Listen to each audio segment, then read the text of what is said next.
The broadcast is now starting. All attendees are in listen-only mode. Hello, everybody. My name is Brian Kilcourse, and I'm one of the managing partners at RSR Research. Along with my other partner, Paula Rosenblum, today we're going to discuss the results of a recent benchmark that we performed called Location Analytics in Retail that was sponsored by Esri. And we're very pleased to share all this information with you. I hope you find it interesting. There is a question and answer panel at the bottom. If you do have questions for the presenter, which will be Paula, be sure to put them in there and we'll try to get them as quickly as we can. If we cannot get to them in time for the webinar, we will answer by email. So without further ado, let's get going. Thanks, Brian. And by the way, Gary Sankari is also going to speak. And now this will not move, of course. Excuse me 1 second while I figure out why. There we go. Okay. So basically, Esri commissioned us to do a study on location analytics in retail and how retailers are turning new data, because there are certainly new data types that are available, into new kinds of intelligence. Brian and I wrote this report together. I think we released it in January, and it is obviously now April. And we were really happy to do it because we learned some interesting things. Before we get into it, a little bit about our company. We're 11 and a half, almost 12 years old now, actually, I think. No, almost 11 years old now. And our goal was very clear. There are lots of research analyst companies that do competitive intelligence and compare one vendor against another. But we found a real gap, which was a very pragmatic, close-in view of how retailers use technology to solve real, immediate business problems that they face. And to do that, we really wanted to raise the level of conversation to a much more strategic level. In order to do this the way we wanted to do it, we had to be completely objective. And that means we don't do any waves or magic quadrants. We trust that you guys can figure out which system is the best for you. And we wish we could, but we can't help you with system selection. We can certainly help retailers with road mapping, but not with any specific system that they want to use. We're very pragmatic. We are very pragmatic in our advice to both retailers and their solution providers. And if you add Brian's and my retail experience, it's kind of an embarrassing number that we don't even like to say anymore because it's scary. Our third partner over there on the left is Steve Rowan. So from left to right in Boston, which is why we have the photo of Boston, we have Steve Rowan. We have Brian in the middle, who lives in the Sierras. And we have me on the right. I live in Miami. And now, because particularly Brian and I were not only lifelong retailers, but we were also CIOs for a long time, we recognized that as time passed by, our knowledge could potentially become relatively dated. And so we run about 6 to 8 of these benchmarks a year that help us understand retailers' technology investment plans and why and how they got there, the business opportunities and challenges that drive those investments. So that's kind of who we are. We frame all the methodology that we've copyrighted and trademarked called the boot, and it's deceptively simple. Every enterprise, no matter who it is, faces business challenges. From out of those business challenges, they come up with a set of opportunities or ways to turn those lemons, if you will, into lemonade. The problem is, unfortunately, we typically have internal challenges, or what we call organizational inhibitors, that might keep us from taking advantage of the opportunities we've perceived. If we can overcome those, that's where technology comes in to support taking advantages of the opportunities that retailers and any company really perceives.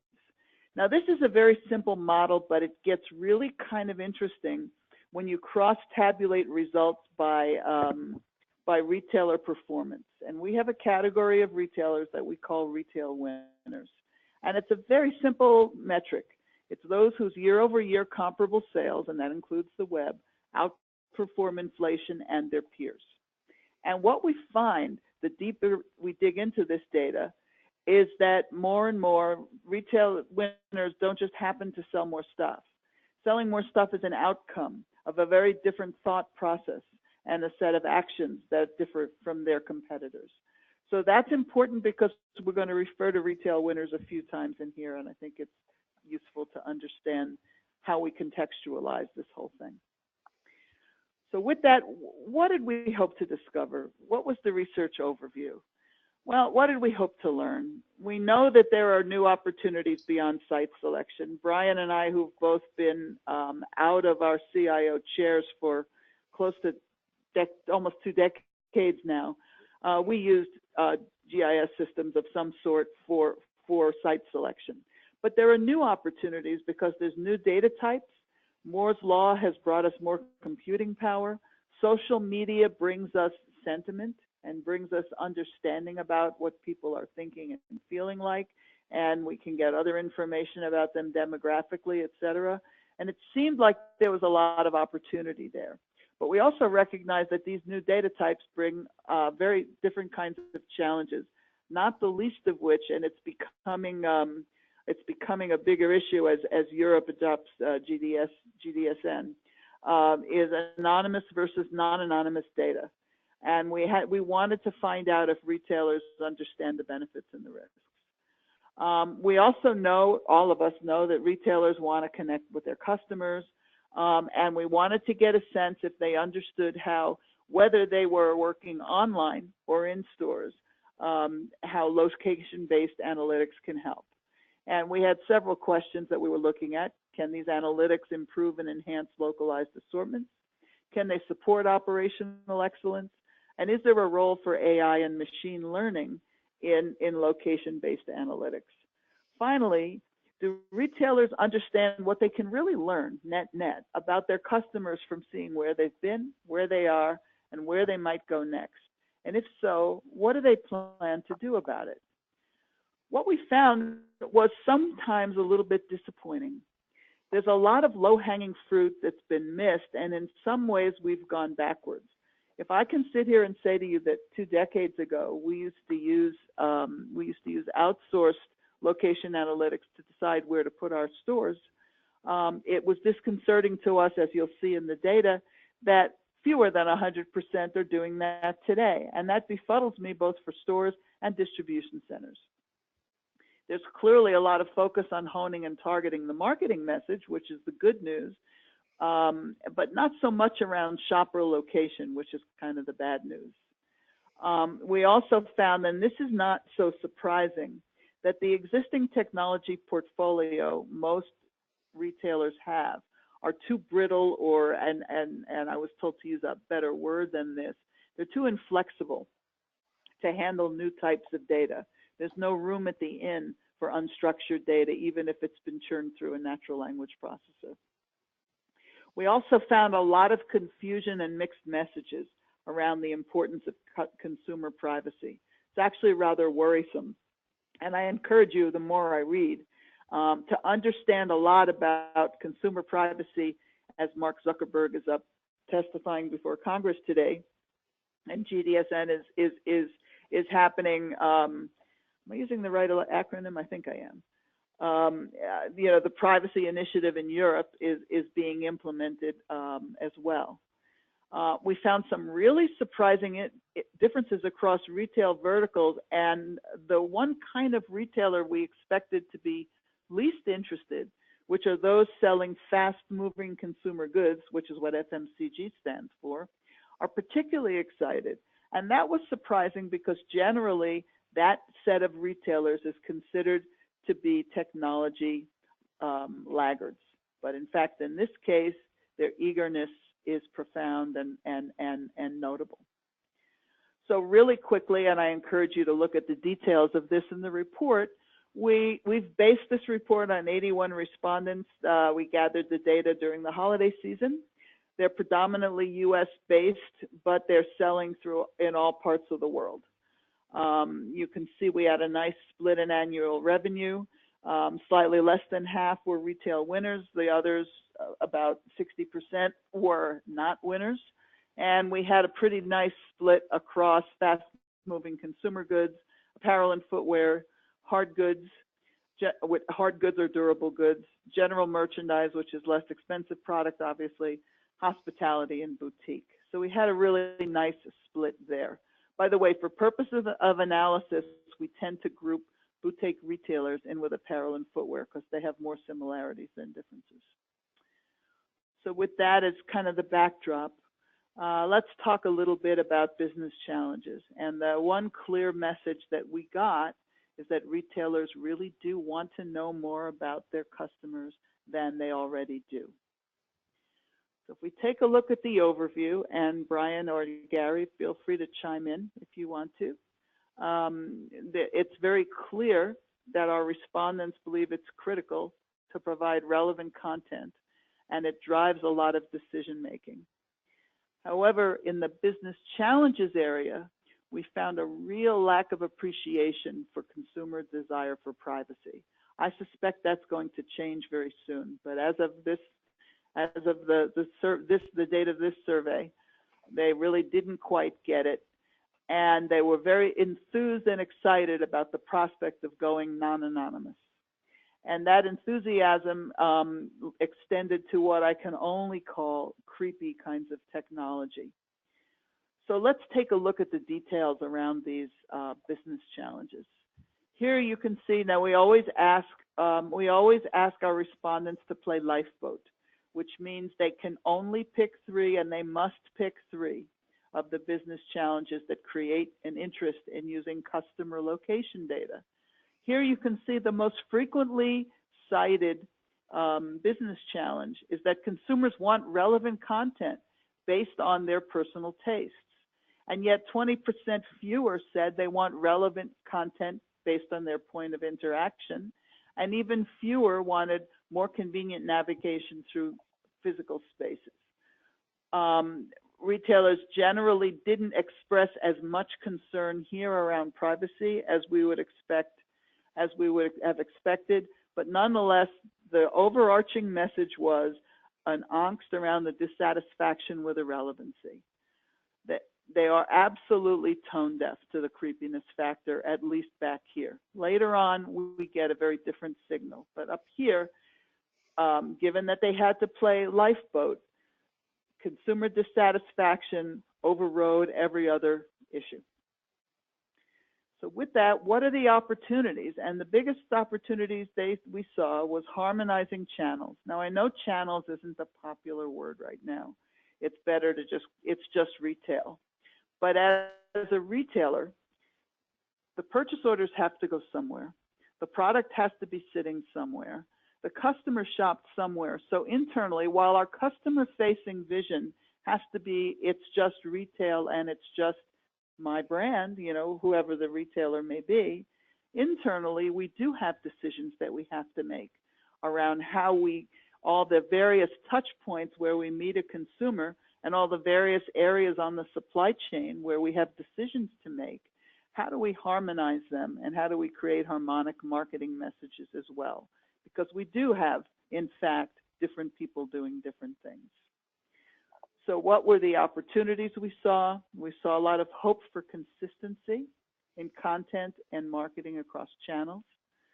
Winners are more or less sticking with bread and butter site selection.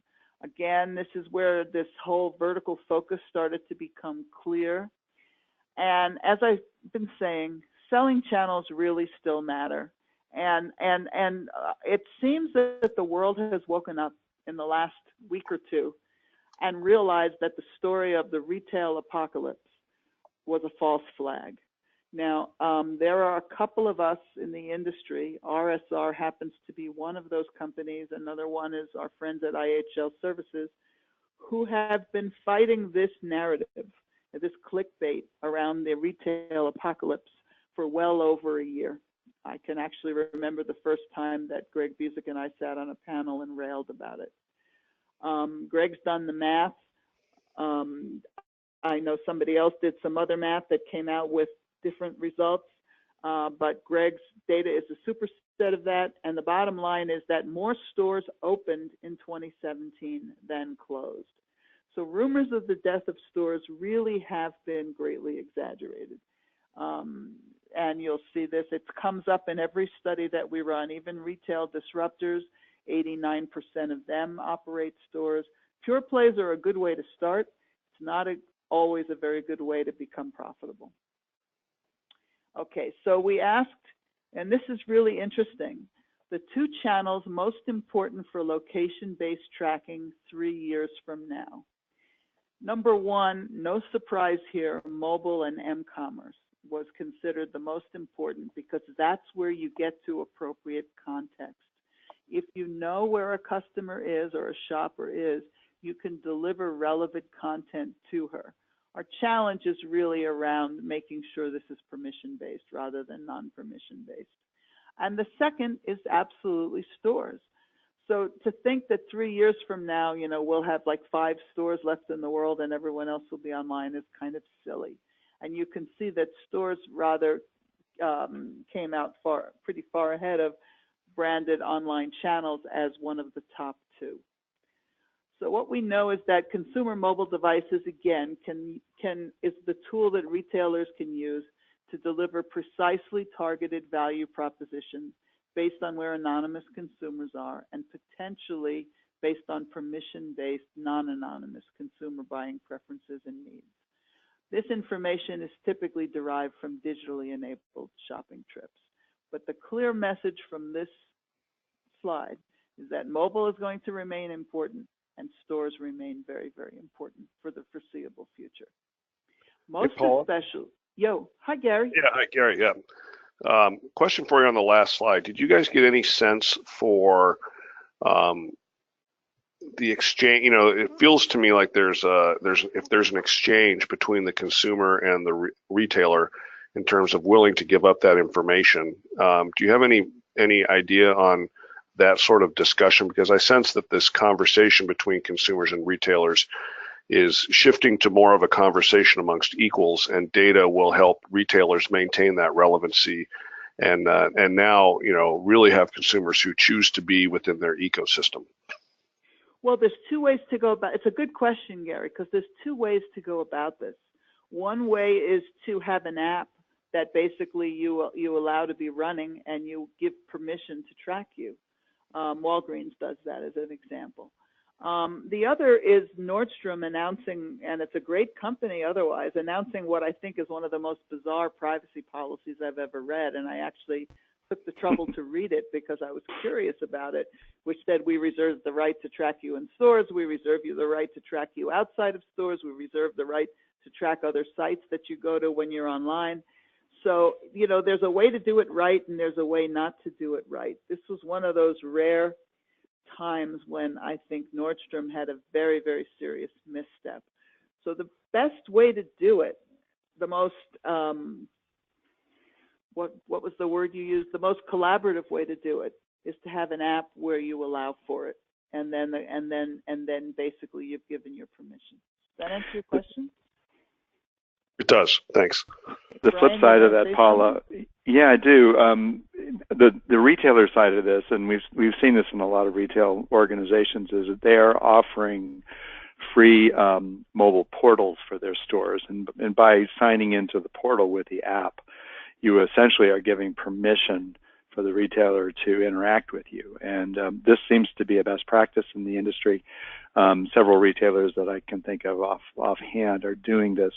And the best portals I've seen allow, of course, the consumer to shop the digital space while they're in the physical space, but also allows them to jump outside to see what's going on outside of the store. And of course, the retailer can pay attention to that. So these technologies are readily available, and some of the best retailers are using them. Cool, thanks. And not only some of the best, as Brian just pointed out, 58% of winners versus 48% versus others believe that the store is going to be really critical for location-based tracking. And for those whose sales are over $1 billion, 79% believe location-based tracking in stores is going to be really critical. More critical, ironically enough, more critical than mobile or mobile and m-commerce. So the message here is very clear. I mean, there's an irony to me. This is a little bit of a editorial comment, but it's an irony to me that there's a conversation about breaking up a company with revenues of $177 billion, and not a single word about breaking up a company with $487 billion in annual revenue. And the two are obviously Amazon and Walmart. Now, that doesn't mean that Amazon isn't being disruptive, just as Walmart was incredibly disruptive when it was in its hyper-growth phase. But the truth is that stores really do matter. And the largest retailers have no intention of folding up their tents and going home. There's opportunity to be had. In aggregate, I want to say 11% of sales are consummated online. Those numbers vary pretty wildly by retailer and also by category of merchandise. Nonetheless, again, stores really do matter. So what are the specific opportunities? We took a look here between winners and others, and we can see that winners are very pragmatic, which is one of their hallmarks, by the way, and that is that they look for ways to improve the in-store experience through better site selection, maybe better efficient delivery and supply chain operations, customized, they say, and we'll get back to this in a minute, customized store layout based on local customer behavior. They say that.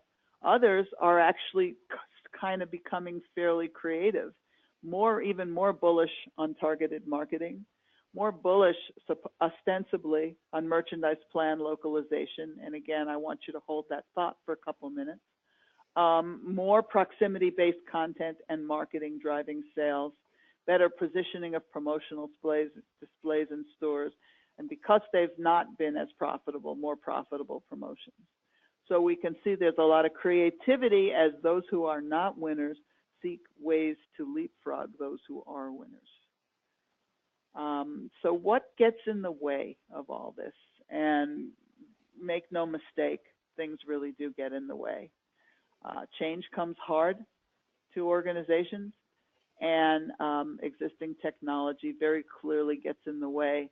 And that's where we get into a really interesting conversation about grocers and other fast-moving consumer good retailers.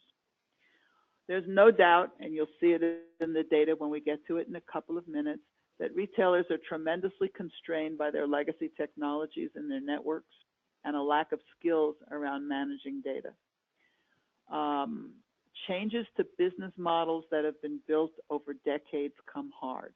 Now remember, I said before, hold the thought around targeted marketing and hold the thought around customized store layouts, because there's a punchline that's coming ahead shortly. Here we finally see some concerns around consumer privacy, that they really do reveal themselves. And no surprise to any of us in retailers don't like to be in the forefront of technology. Their general legacy is to wait until it's absolutely proven. That clearly has to change, because customers are just flying ahead. And again, as I said before, most surprisingly, retailers selling fast-moving consumer goods have the best attitude around technology implementation of platform-based, location-based analytics. And there's some reasons for that I'll get to for a minute. To start with, Brian, this is your story. I'm going to let you tell it about the corporate network. Well, thanks, Paula. This is one of the biggest elephants in the room.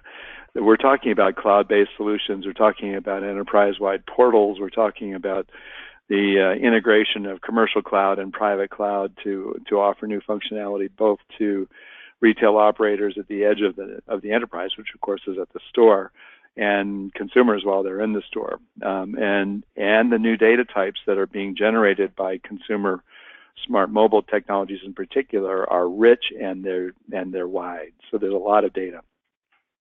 A lot of retailers still are maintaining networks that were developed back in the 1990s, and they were principally designed to allow payments and loyalty information to be passed in real time during the day, and then, of course, batch transfers during the evening.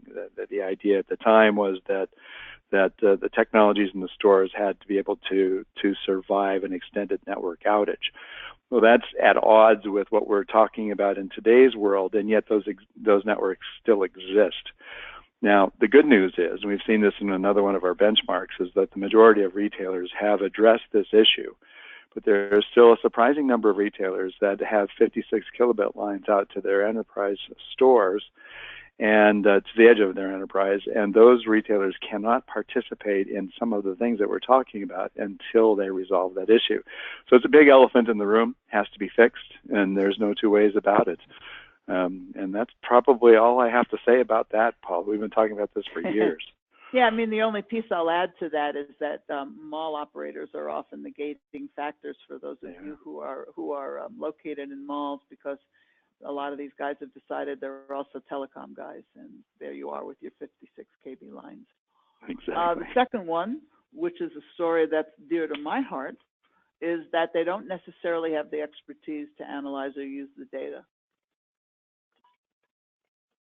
This has popped up consistently in all the surveys we've done on different kinds of analytics. The takeaway here is that the guys who wear white coats, you know, the data scientists, they've gone off to financial services where there's big, big money. I was watching an episode of Billions last night, which is I don't know if it's a great show. It's an okay show on HBO, I think. And it was a brokerage firm. And the head of the brokerage firm was looking to hire a quant guy. And you could see the dollar signs in everybody's eyes because the name of the show is Billions. You know, and so how do you go from there?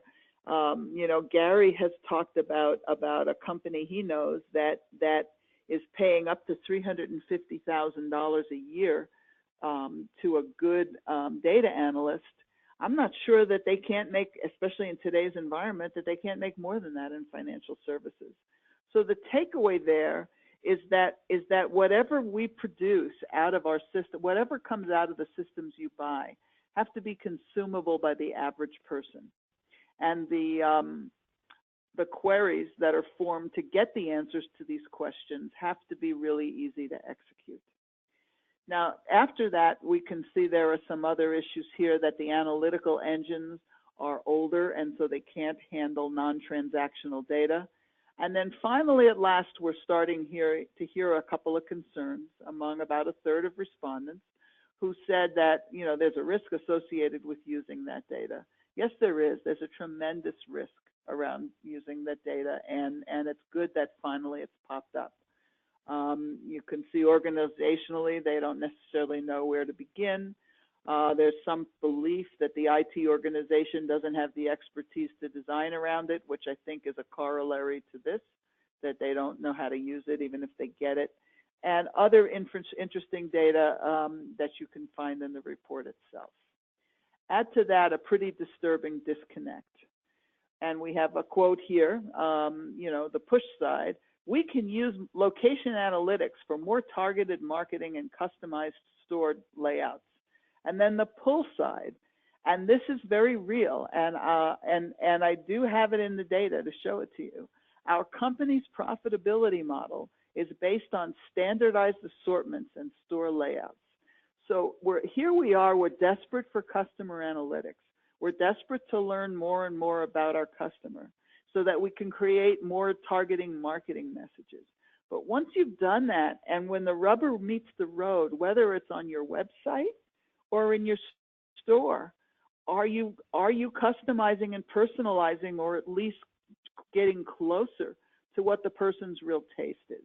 If your profitability model says everything has to be the same, you're kind of wasting your money.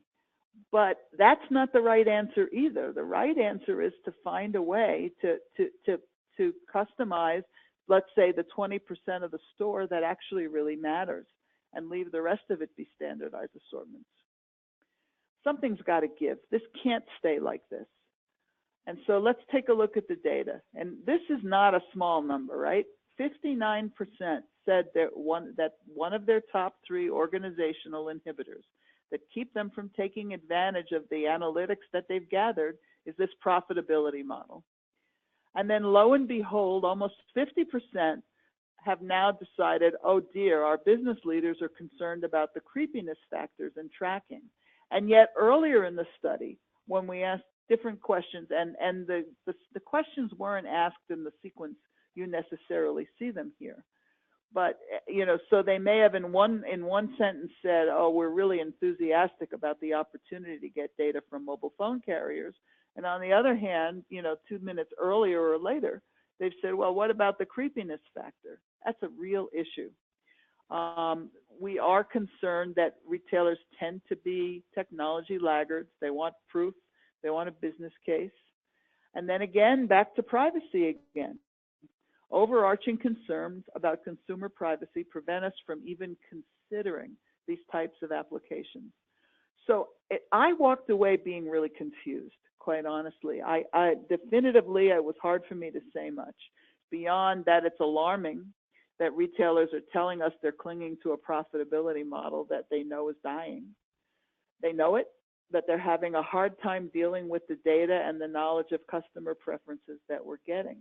I mean, if you think about the word, forget about the business model, but the word department store and a website where you shop by department, is that really how people shop? Or do they shop based on their lifestyle? And is your best opportunity for getting a cross-sell within that department or within that lifestyle? And how do you take advantage of that? It's really a very, very challenging problem. We took a look at operational challenges, some selected differences between winners and others. By the way, Gary and Brian, just stop me anytime you have a question or want to insert a comment. Retail winners are more apt to recognize that they need their analytical engines to handle non-transactional data. Others are more apt to acknowledge that they don't have the expertise to use the data even if they had it, and their IT organization doesn't have the expertise to design around it in any case. As I said before, I don't think we can expect brilliant data statisticians to come to the typical retail enterprise anytime soon. The imperative then becomes finding prepackaged applications that consume data from multiple sources and are easy for the end user to operate. Visual analytics was a phrase that was used a lot, and there's nothing much more visual than location analytics. Those tend to be really simple for users to look at and come to decisions with. Here's another fascinating thing, as I just mentioned. Fast-moving consumer goods, they do lead the way in one important area. This notion of investing in a streamlined technology platform or infrastructure to get beyond their legacy portfolios. And you can see that by a pretty broad margin. They're way more enthusiastic about this as a prospect.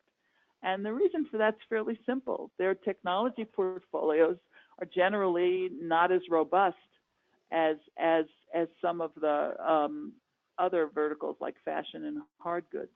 In fact, it wasn't that long ago, and Brian cited one grocer, and I knew of another one, where they didn't even have a perpetual inventory. What to speak of, much else than that. That's sort of a baseline that, with my background coming out of general merchandise and apparel, to discover that they didn't have that was actually kind of shocking to me.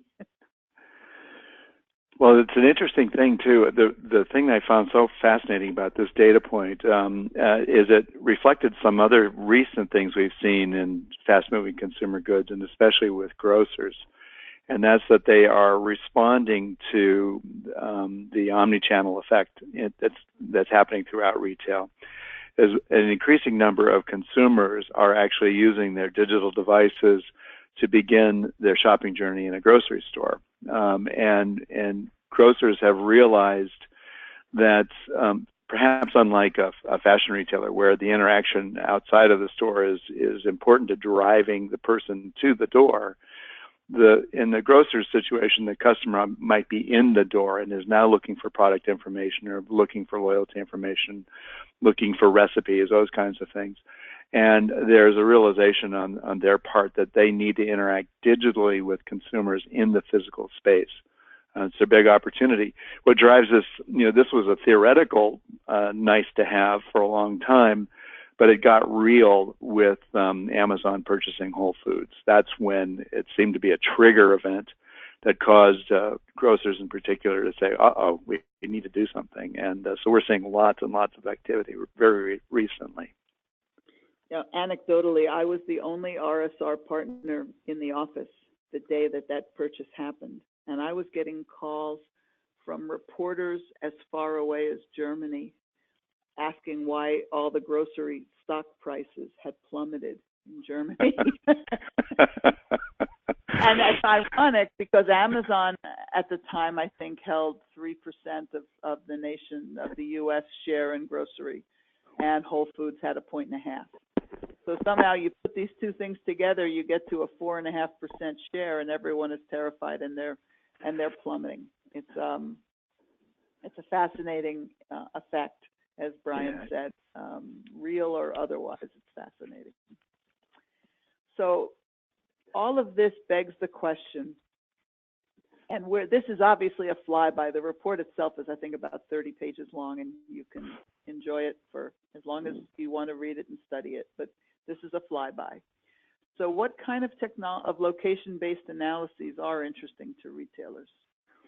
Well, value perceptions, as you probably gathered by now, vary dramatically depending on the retail vertical.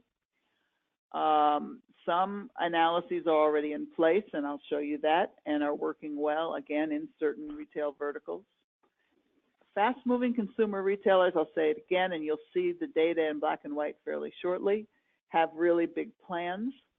The value versus usage curve, which I'll explain shortly, gives us some pause. We worry about unrealistic expectations. Actually, in short form, if a technology is extremely highly valued by a vast majority of respondents, and yet it's only in use by a very small number of respondents, that tells us there may be inflated expectations associated with that technology. And unless the project champion and sponsor and vendor, if there's an outside vendor involved, unless they are very clear with setting expectations, this project, which would otherwise be a success, can appear to be a failure. So that I'll talk a little more about that later, and we talk about it a lot in the report. It's really important to set very clear expectations about what something's going to do for you. For example, it's great that you've got all this customer data, but if you're unwilling, to change your store layouts, what good is that going to do you, right? Or if you have not yet gotten to that place, what good is it going to do you? And then finally, where do we go from here? So the top line, which is dark green, is fast-moving consumer goods. The middle line here on this rather noisy chart is fashion, and the grayish-looking line on the bottom is hard goods. And these are those who rated the value as high of various types of location-based analytics. And you can see that combining geographic and demographic data for market planning is very high among fast-moving consumer goods, along with market data area analytics. If you live in a place like I do in South Florida, there's a Publix every 30 blocks. And that's not an accident. I mean, there's a whole series of reasons. One is that in Miami, neighborhoods change very quickly is one thing. You can be on one block and you're in a high-end neighborhood, and 2 blocks over and you're in a not-so-high neighborhood. But also there's this very pragmatic issue of heat. And if you're buying frozen products and you have to drive 80 blocks, a lot of the products really aren't going to be, they're not going to be frozen when you get home. And that can be a problem. And so there's really value to understand, where do I want to put a store in the market, and how do I combine the geographic and the demographic data to get a better sense around what my market should look like. And then secondarily, how are my markets doing, or market area analytics. Almost equal to that in terms of value for fast-moving consumer goods is in site selection. So based on what I've learned from my market planning and my analytics, where do I want to put stores? Where do I want to put distribution centers? How do I want to design my supply chain network to service this market? You can do a lot more with fast-moving consumer goods because much of the product is certain, whether it's locally sourced or not, it's locally held in regional distribution centers. Population analysis is very important to fast-moving consumer goods, particularly as neighborhoods change. I mean, it amazes me the products that I'll find in the Publix on 90th Street versus the Publix on 125th Street, for example. Again, heat map analysis in stores, Brian already discussed that, and all these other items we can look at later. And basically, this long and complex chart is telling us that retailers selling fast-moving consumer goods are most excited about GIS-based solutions in terms of the value that they put on it. So what's driving the interest? We know that the vertical is, again, it's a technology laggard amongst laggards. They have light infrastructures, which make them ripe for change. And as Brian already talked about, the Amazon effect. So it's clear, and this came right out of the report, I'm going to read it because it's worthwhile. It's clear that the fast-moving consumer goods vertical is willing to try all kinds of things to remain competitive. Everything from market planning through analytics to understanding how consumers are walking their stores, all are worth a look. Most profoundly, we saw the desire to combine geographic and demographic data for market planning. Where should a store be located? What's the most logical traffic flow to and from the store? This will all serve them well. Now, we talked about Amazon, but the other thing that's happening is that everybody and anybody decides they want to sell food, because food at the end of the day is a traffic magnet. And so they have competition coming from all different places. Amazon was just like the final clunk. You know, Aldi and Lidl are trying to make inroads here. Aldi with more success, I think, than Lidl at the moment. Dollar stores are selling more food and groceries than ever before. It's just too easy to compete in the food world. So what about other segments? We took a look at a couple of others. You can see that fashion, which tends to be more online than some of these other segments, are really bullish on cross-channel market analysis, because they know their customers move very freely between channels. They're pretty mature in that area. Interesting to see that hard goods really place a higher value on assortment planning. Yet again, their value prop is based on standardized assortments, so this is kind of challenging. And then finally, hard goods retailers are most intrigued with marrying customer and product segments. You don't want to have high-end computers, for example, in a low-end area. Same with home furnishings and white goods. So as fashion and apparel retailers continue to reduce their store count, understanding the path to purchase for their most valuable customers really will help the retailers themselves. The stores should remain and the most economical fulfillment locations.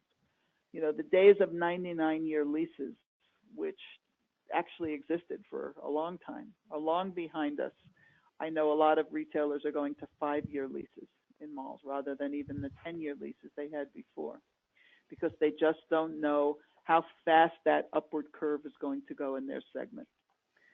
For hard goods, again, given the generally high ticket price, understanding customers and their relationships to products is critical. Now, not shown on this chart, but very disappointing to us, is that they were less concerned about home delivery than we really expected.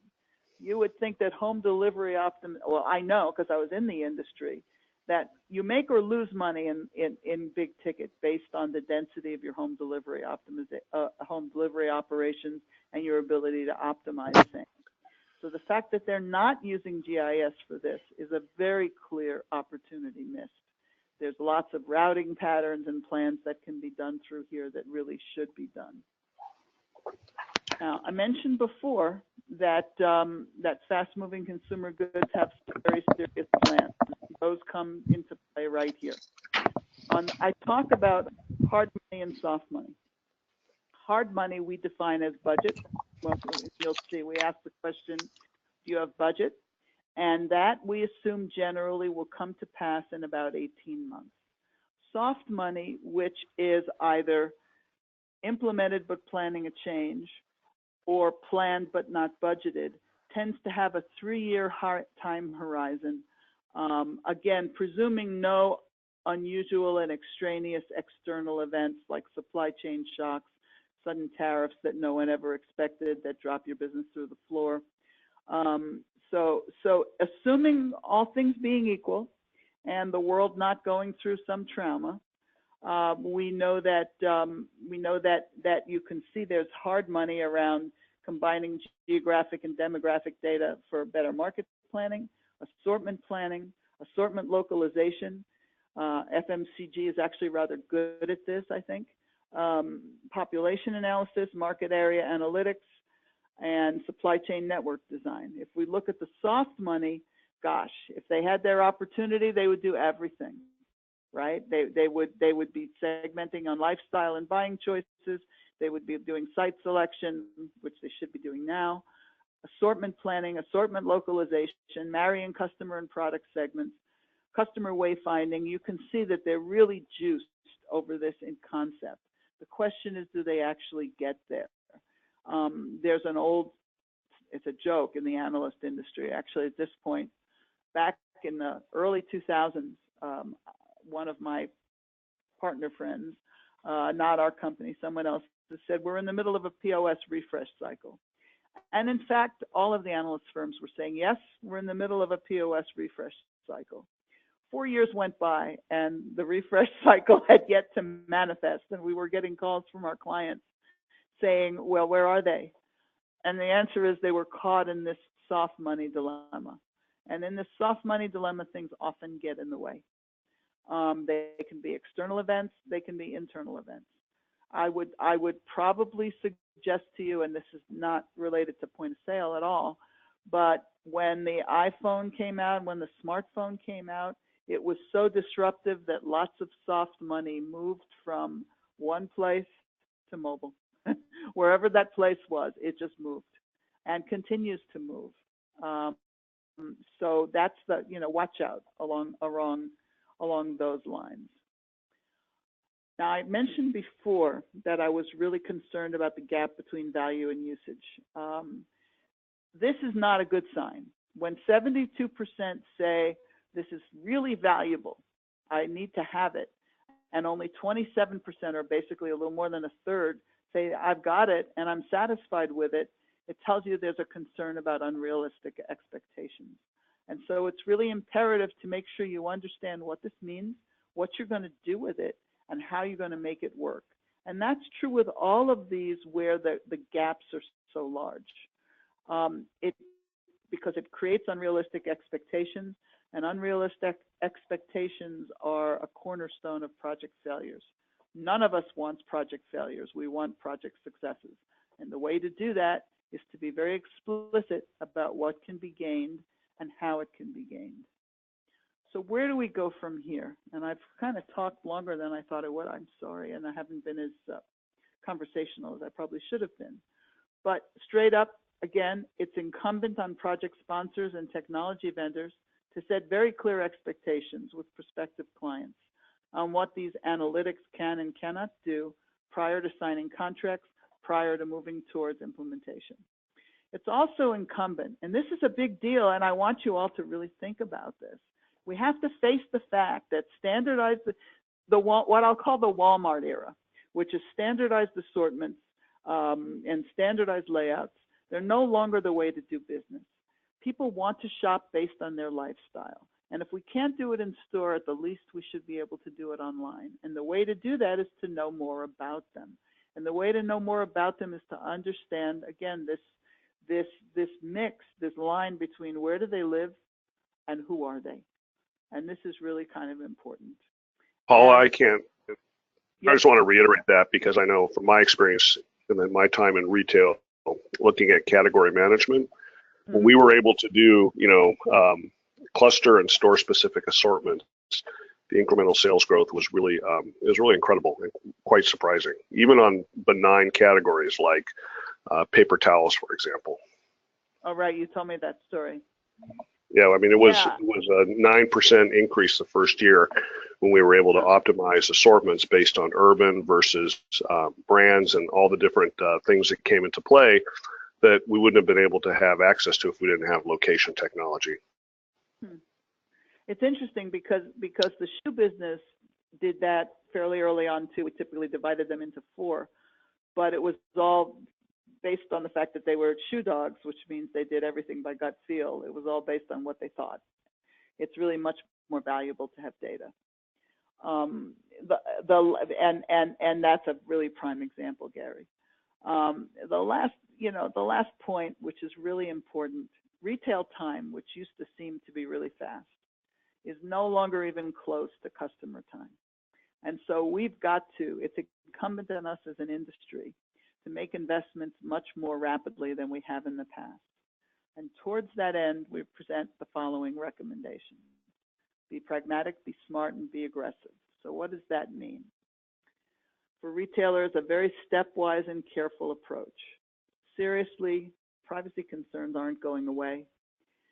I think they're only going to ratchet up this whole Facebook set of noise, a lot of which I personally think is noise, by the way. And I wrote a piece in our newsletter this week in defense of Facebook, for better or worse, which was the counterpoint to one of our other partners, Steve's argument last week in non-defense of Facebook, and trying to figure out why doesn't everybody just delete their accounts. Okay, but be very aware of privacy concerns because they're only going to raise. They're in the news now. Be realistic. There are no magic bullets. Technology can help, but it can't fix a failing business. There's one very, very large retailer that's growing smaller by the day who seems to pretend that they can fix their problem with technology, and they cannot because they need to find products people want to buy. Technology investments do matter. Again, while it can't fix a failing business, it can hone and improve a marginal one, and location analytics can absolutely help. Before you embark on something like this, you've got to do the boring, what I call SIL work of managing your infrastructure issues. Best analytics won't help if the network isn't broad enough to drive them. Quick example I used is when I lived up in Boston, I had to do SIL work on my house. The visual impact of that was 0. The physical impact of that was that the house got to keep standing up. So you have to do them. They're boring, they don't look pretty, but they have to be done. And finally, as Gary just highlighted, expect the unexpected. Insights can be very counterintuitive. Who would think that paper towels, localizing your paper towel assortment, can make a difference in your sales? They obviously did. So when you see that data kind of popping out of these analytical engines, don't brush them off. It's real. For follow-up, all attendees will receive a link to download the research paper presented in this report. For follow-up and more information on how geographical insights are being used in retail, contact Gary. Email and contact information will come in the follow-up email. For more information on us and to subscribe to our research and newsletters, please go to rsrresearch.com. And here, in case you didn't like it in black and white, here it is. Because I made a little mistake when I added it at the last minute. And this is who we are. There's Gary's email, there's Brian's email, there's my email, and here's the long link to the report, which you'll get in much simpler format in the follow-up email. So we have, gosh, I'm sorry, I was going to talk for 45 minutes. I managed to, and this is not like me speaks for 57. Are there a couple questions out there that anybody wanted to have answered? I think we're good on that department, Paula. I think we're all right. If I know we've got, first of all, thank you both Brian and Paula. This is really interesting stuff. Very, right in line with what we're seeing in terms of best-in-class retailers and how they're adopting location to really bring kind of insights that they haven't really thought about. But as everything is about personalization and localization, this becomes more and more important. And I know we're right at the end of the time, and I want to respect everybody's time. Again, I would urge you, if you have any questions at all, forward them my way. You'll get a follow-up email with my email address. If I can't answer, which there's a decent chance of that, at least I know who to contact, and I will respond to each and every inquiry that we get. You'll also get links to the study and also the ebook. So thanks to everybody for taking the time today. We appreciate you participating and listening in, and have a great rest of your afternoon all.